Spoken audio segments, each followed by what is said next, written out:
নমস্কার বন্ধুগণ, কেমন আছেন সবাই? আমার চ্যানেলে সবাইকে স্বাগত জানিয়ে আজকে আপনাদেরকে চিংড়ির একটা দারুণ মুখে লাগা রেসিপি করে দেখাবো। তার জন্য প্রথমে চিংড়িগুলো আমি জলে ধুয়ে ভালো করে পরিষ্কার করে নেব।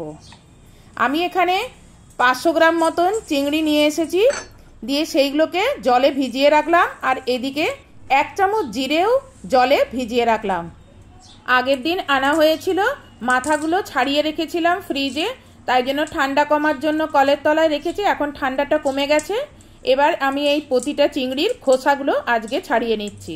আপনারা এইভাবে ঘুরিয়ে ঘুরিয়ে চিংড়ির খোসাগুলো ছাড়িয়ে নেবেন। আগের দিন আমি মাথা আর ও পাটাগুলো খোসাগুলো ছাড়িয়ে, আর মাথার মধ্যে যে একটা কালো রঙের নোংরা থাকে, সেই নোংরাটাও আমি ফেলে পরিষ্কার করে রেখেছিলাম। আজকে শুধু খোসাগুলো ছাড়াবো, আর পিঠে যে একটা নোংরা নালি থাকে সেটাও ফেলে দেব। এই দেখুন, আমার চিংড়িগুলো সব পরিষ্কার করা হয়ে গেছে। এবার একটা মশলা বেটে নেব শিলে। তার জন্য প্রথমে 1 ইঞ্চি মতন একটা আদা দিলাম, 4-5 কোয়া রসুন দিলাম, আর একটা কাঁচা লঙ্কা, কিছু গোলমরিচ আর শুকনো লঙ্কা দিয়ে এটা প্রথমে বেটে নেব। আদাটা একটু কেটে নিলাম যাতে এটা বাটতে সুবিধে হয়।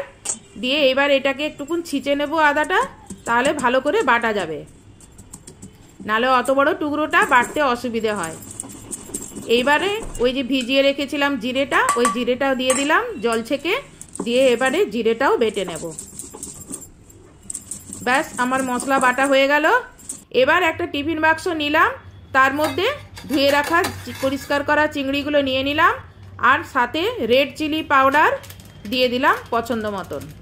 এবার 1/2 চামচের মতন হলুদ গুঁড়ো, তারপরে যে মশলাটা বেটে রেখেছিলাম মশলাটা দিলাম, আর স্বাদ মতন লবণ দিলাম। এবার কাঁচা সর্ষের তেল একটু বেশি করেই দিলাম। দিয়ে এবারে এগুলো মশলাটা ভালো করে মেখে নেব। দিয়ে চিংড়ির সঙ্গে ভালো করে এটা চিংড়ির গায়ে ভালো করে মশলাটা মাখিয়ে নেব। মাখা হয়ে গেলে এর মধ্যে একটু অল্প জল দেব। তা আমি একটু শিল ধোয়া জলটা দিয়ে দিলাম। এরকম অল্প করেই জল দিয়ে দেবেন, বেশি জল দেবেন না। আর কতগুলো চেরা কাঁচা লঙ্কা দিলাম। এবারে দিলাম কুচানো ধনেপাতা, আবারও ওপর থেকে দেব কাঁচা সর্ষের তেল। ব্যাস, এবার ঢাকনাটা লাগিয়ে দেব।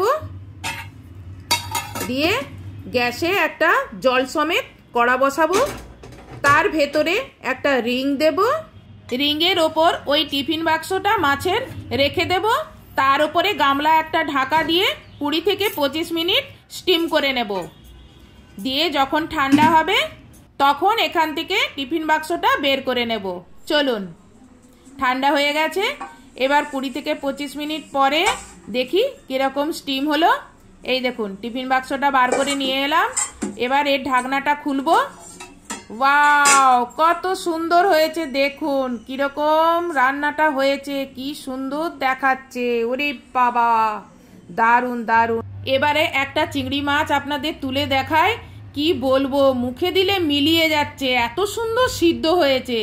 গরম ভাতের সঙ্গে জাস্ট জমে যাবে। আপনারাও একবার এভাবে বানিয়ে খেয়ে দেখুন, নিশ্চয়ই ভালো লাগবে। আজকের ভিডিওটা বা রেসিপিটা যদি আপনাদের ভালো লেগে থাকে তাহলে ভিডিওতে লাইক, আর নতুন নতুন রেসিপি পেতে চ্যানেলটি সাবস্ক্রাইব করুন। আর ফেসবুক থেকে যদি দেখে থাকেন তাহলে ফেসবুকটি ফলো করবেন। নেক্সট রেসিপিতে আবার দেখা হচ্ছে। বাই।